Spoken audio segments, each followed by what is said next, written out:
Raised by wolves with canine DNA in his blood, having trained more than 24,000 pets, helping you and your fur babies thrive. Live in studio, it's Pet Talk Today with Will Bangura, answering your pet behavior and training questions. Ladies and gentlemen, please welcome your host and favorite pet behavior expert, Will Bangura.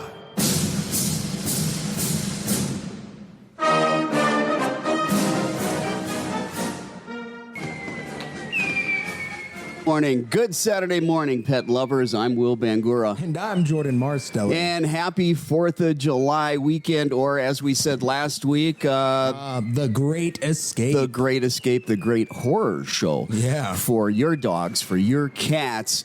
This weekend, the 4th of July, every 4th of July, it's a horror story for about 30 to 60% of dogs and cats that are out there. Matter of fact, the Humane Society and here in Arizona, the Maricopa County Animal Shelter, they'll be the first ones to tell you that the 4th of July, the 5th, that whole weekend is the busiest time of year because of all the dogs, all the cats freaking out with fireworks and they're escaping. No. They're running away. Many of them end up dying, unfortunately. Yeah. You know, they're freaking out. They get hit by a car or something like that. I think they said it's approximately an 80% increase in intakes in one day. Wow. Almost every year is what the statistics were when I was looking online. About an 80% increase. So today we're going to be talking more about fireworks. We're going to be talking more about what you can do to help keep, your pet calm, your pet relaxed here on the 4th of July. Now, last week's show, we spent half the show, at least half the show, talking about fireworks. We went in depth about that. And we're going to talk about it again today. Absolutely. And we did it a little bit the week before. Because if you have time before the 4th of July, and I'm talking weeks or months, you can do the real work of helping your pet learn how to relax when they hear fireworks. Absolutely. Counter conditioning and desensitization. Absolutely. And let's be honest. It is not a quick process. There's no such thing as a quick fix. Anybody that thinks that they can start today, July 2nd, counter conditioning and desensitizing their dogs and be successful in helping their dogs get through the 4th of July without other adjunctive things, you're lying to yourself. Last week we went in depth. How do you counter condition and desensitize, which takes weeks, if not months? It's time consuming to really teach your pets how to have a different response to fireworks. Absolutely. Have a different emotional response. Absolutely. That takes a lot of conditioning. Right now, if you have not been doing that and you've got a pet that freaks out on the 4th of July, we need to talk about what I call triage, because right now we're in an emergency situation. We just got to deal with the helping the dog to not experience it so bad. Right now, we need to preemptively go ahead and put on the bandages. That's what's happening right now. And for those of you asking the questions in the comments, I see them. We see them. We are going to get to them. Thank you for being here. Hello. I see people from Michigan, from Florida. Welcome to the show. We will get to your questions. Don't worry. Do us a favor right now. Hit that like button. Let us know that you appreciate what we're doing. The more likes that we get on this video, the more that Facebook will share it. And that means that the more pet owners who can't afford training are going to be able to get some advice that they otherwise wouldn't get. So please hit that like button. Also hit that share button. Share our video to your Facebook page. Absolutely. Now, let me just talk about we are, for those of you that are new to Pet Talk Today, let me just briefly talk about what we do. We're here each and every Saturday morning from 9 to 10 a.m. on Facebook Live. We talk about all kinds of different topics related to dogs, to cats, and behavior and training issues. Most weeks, we're going to take your calls. We're going to answer your questions. If you have a question, you can type it into the comment section. You can call the phone number to get on the show. I will say calls take priority. Absolutely, they do. Calls take priority. They absolutely do. Okay. And we only have one line, so we can only take one call at a time. We're going to be taking calls in a little bit. and we're going to be looking at your comments and your questions, and we're going to be answering those in a little bit. If for some reason you've got a question and we don't get to it, do us a favor, email that question to us. You can email questions to info@pettalktoday.com. That's info@pettalktoday.com. But Jordan, let's talk a little bit about how those people that have not had time to do desensitization, counter conditioning, their dogs and cats are still afraid of fireworks. Here it is, the 2nd of July. It's a Saturday. Chances are fireworks are going to be going off tonight in your neighborhood. Chances are the next day. If they haven't already started. I was surprised last night there weren't any in my neighborhood. Yeah. Normally, it's crazy here. We'll see what happens tonight and the next night. But let's talk a little bit about some really important things, okay? First of all, if you've got a pet that is scared to death about fireworks, please stay home. Yes. No. And by that, we literally mean stay home with your pet, with your dog. Stay home with your dogs. Or if your your cat. dog is scared, or your cats, or your in general, Whatever pet you have, okay, that might be afraid, stay home with them. Because there are a lot of pets that are scared to death. People leave. They are at a party at somebody's house, a cookout, or maybe they went to the fireworks. Yeah. And they come back and all of a sudden that front glass window is broke. Yep. And Fido is gone. Gone. Or they crated the dog and the dog freaked out when the fireworks went off. They come home and that dog was frantically trying to paw its way out, bite its way out. Pads are bloody, broke some teeth trying to get out of the metal crate. So lots of bad things can happen. Stay home with your pet. Yeah. The other thing, even if you're home with your pet, hey, your pet could get loose. Absolutely. All right. Imagine the fireworks are going off and for some reason somebody opens the door and boom, there goes your dog out the door. Right. Does your cat have a collar on right now with an ID tag? If not, you still have time. You have time. To the store and get an ID tag. Make sure that you have a collar on your pet and you've got an ID tag in case they get away. Too late to get a microchip probably right now. Yeah. But think about that in the future, getting a microchip. However, when's the last time you took a current or several current photographs of your pet if they get loose, if they get out? Take them right now. Take those pictures. Well, wait till after the show. I don't want you to miss some of this good information. Right. But take photographs of your pets because if they get loose, you're going to need those. You're going to want those, okay? Write down, I don't have the numbers. I should have. Shame on me. Go get the numbers for if you're in Arizona, if you're in Maricopa County, get the numbers for the Maricopa County Animal Care and Control, the shelter. Go ahead, also get the Arizona Humane Society. Get those numbers in case your pets get loose.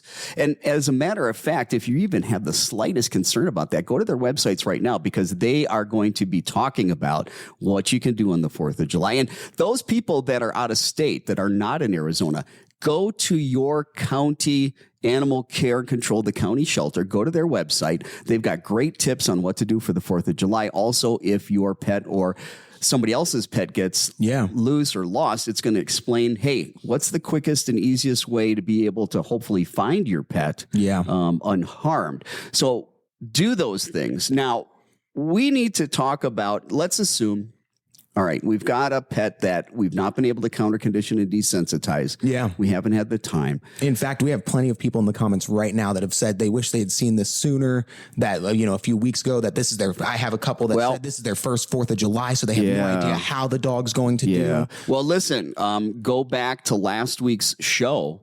Okay. Just all you got to do is go down a little bit. Go to last week's show.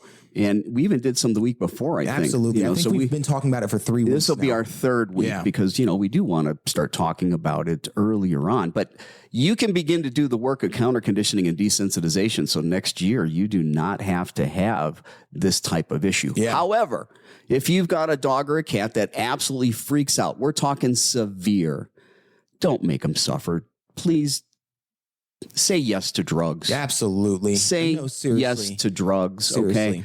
Okay. Look, just take a look at your pet. Yeah. They are suffering. Talk to your veterinarian. Get something to help your pet not suffer. Listen, if it's severe, if your pet has severe fears and phobias,